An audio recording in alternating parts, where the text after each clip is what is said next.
This is going to be interesting. Iamjp back in head-to-head play in CRL West. Let's go ahead and jump on into it. The golden-haired golden boy from Barcelona, Spain, top of your screen.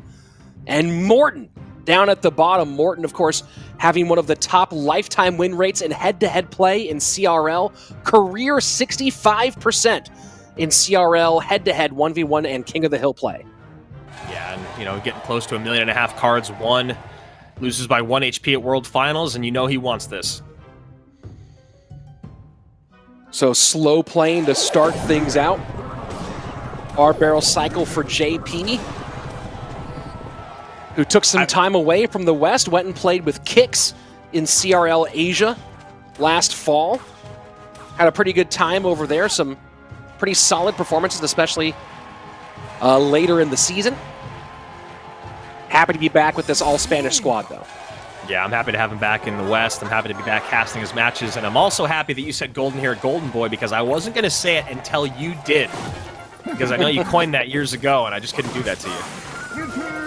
It is pretty special to my heart, gotta admit.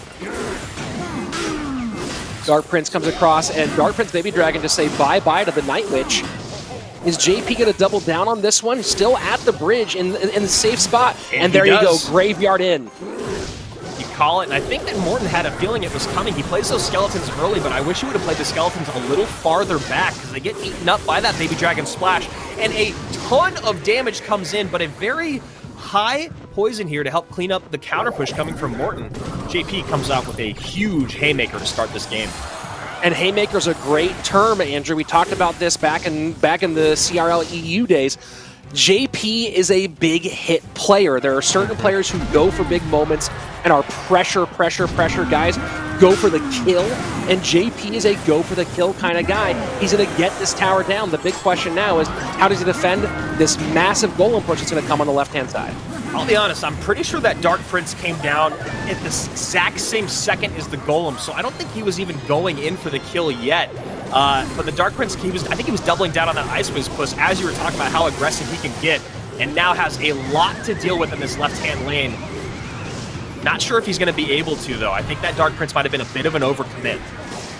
2 Princes on the board. That's going to be the really hard part here. 2 Baby Dragons trying to defend. This is going to be tower down, left-hand side, and still has more to clean up.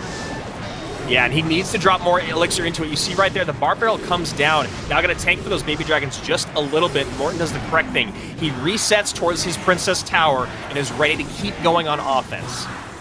I mean, at this stage in the game, we're in double elixir, we're in a 2-tower game, and you talk about who has the advantage once the King Tower is alive. Well, Golem certainly has a pretty significant advantage over Graveyard, so it's going to be tough going here for JP in the remaining 2 minutes. Yeah, I mean, that's what I was saying earlier. I think that Dark Prince came down at the exact same second as the Golem and obviously gave him that right-hand tower, but it's 4 less elixir to defend, and he really needed some help on the defensive side, so much so that Morten was able to drop that Lightning in to just kind of close things out. And Lightning with a little bit more clearage on the offense for Morten. And still, he has so much on the board, way ahead on elixir, just a Baby Dragon down for JP. This is just an absolute shellacking here. This might be a 3-crown. And that pullback, that NATO actually pulled the Prince far enough back to get a charge in because it got tanked for by the Golemites again. So JP doing absolutely everything he can to mitigate damage, but almost helping his opponent out in moments when he doesn't mean to. Golem down one more time for Morten. And that hurts, man. It really does. When you're just hurting for elixir and you see your opponent drop another Golem in the same lane that he's been going towards, and you have not done basically anything that resembles offense in overtime. Baby Dragon gone. Night Witch, Prince, Baby Dragon behind the Golem here for Morten. He is pushing hard for this 3-crown. Not taking his foot off the gas at all. This is the right thing to do. A second Night Witch down. Final 30 seconds.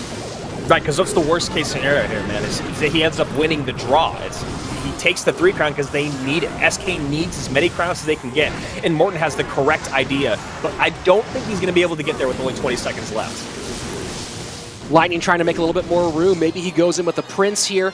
Does have to defend this Graveyard. Wow. And a nice attempt here from JP. Yeah, nice attempt from JP. Morten read him like a book, though. He drops that Prince right on top of the Dark Prince, JP gets a little bit of damage there in the end and makes it closer than it seemed throughout, but Morten takes game number 1. Man, that could have gone south for Morten very, very quickly.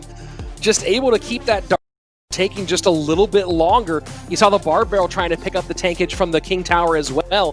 JP with a creative attempt that nearly threw cold water on the part. We'll see. Let's jump into game number 2. Morten with one in hand. Match point for SK, a potential 4-game sweep. Yeah, very, very quick one here to get to 3 blue crowns on the left side of your screen. And Morten maybe going something spammy here with the Royal Ghost. 3M, so maybe 3M Royal Hogs. And if I was going to say, if there's one thing that you might want to put Morten on, it'd be Piggies. Yeah, and it looks like here JP could be running Ice Bow, so this could be a lot of trouble. Morten already calls good game, and he knows why. And we both know why as well, Rich. He does not have a big spell to take the Ice Bow, or excuse me, the X-Bow and the Tesla off the board regularly. He's going in hard, but the Tesla, of course, will pick up those Piggies. And a nice log, though. This is a little bit of a battle here. This overall should be for JP, but Morten able to take advantage early. If he can get enough of an advantage early on, he might be able to steal this one. Yeah, this is still really, really tough, and I love the log coming in from Morten there to create a little bit of room.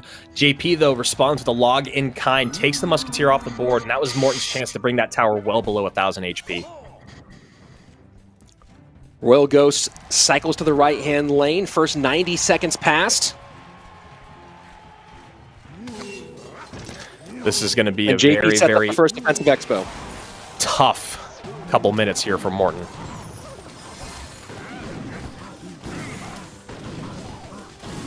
Maybe a late Tesla now? Oh, not going to worry about it. He's dealt with pretty well.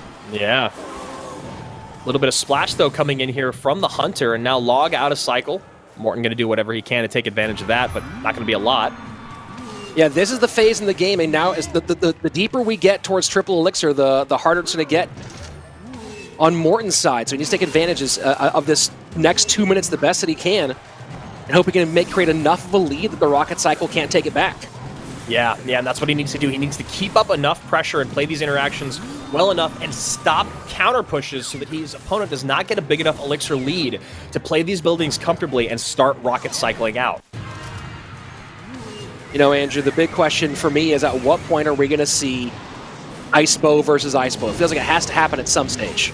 I can't wait for that matchup. So, easy NATO rocket for JP to clean up the 3 Musketeers, and should see something like that happen consistently. The big question for JP in terms of taking advantage is, will he ever be able to NATO without the rocket for those 3M and take care of them a little bit more cheaply? We'll see if this might be an example here. Yeah, he's trying to do it. You know that he needs to get at least 2 rockets down to take that lead, so now he's going to start getting much more creative in how he wants to defend these, and there it is. There's the first rocket cycle coming down. He does min-max it and take a couple shots on the left-hand side, but that's exactly the right idea here for Iamjp. And there you go, the high 3 Musketeers trying to get that Tesla off the board and maybe bait out the rocket before so the Piggies can go in, and there you go, Piggies behind. Will there be enough on defense? Not enough elixir to get that rocket down, so really, really nicely played that by Morten. That heal spirit comes in, Rich. That's going to do it. That is going to do it. That's how you get it done. Morten. Beautiful, beautiful. The aggressive high 3 Musketeers get the Tesla out, and JP not able to respond quickly enough. And that's what Morten had to do. He had to win before triple elixir. He did it, and there you go. SK Gaming with a clean 4-0 on the day. What a god. That is all I can say with that matchup. Look at that. No spell. I mean, he's got a log. He's got a freaking log, and that's all he's got to get an Expo Tesla off the board and deal with the rocket cycle, and he does exactly what you need to do. Start picking apart how your opponent likes to defend. Okay, he's going to NATO rocket. He's going to NATO rocket, NATO rocket. Now he's just going to NATO and try to get a little clever. So that means the rocket's in a different part of the cycle. So Morten recognizes that, puts up the pressure, knows where JP's at elixir-wise, and he dumps in what yesterday we saw was a massive trade of Royal Hogs plus Musketeers that went down to a rocket. This time he knew JP did not have enough elixir to get that rocket back down. That was so masterfully played by the German. Yeah, the high Tesla here, and the Musketeers do just enough. The NATO not quite in time. And at that stage, yeah, trying to play catch-up here, not going to be enough for JP, and Morten just puts the pressure on. Piggies come out, they get it done. Morten winning.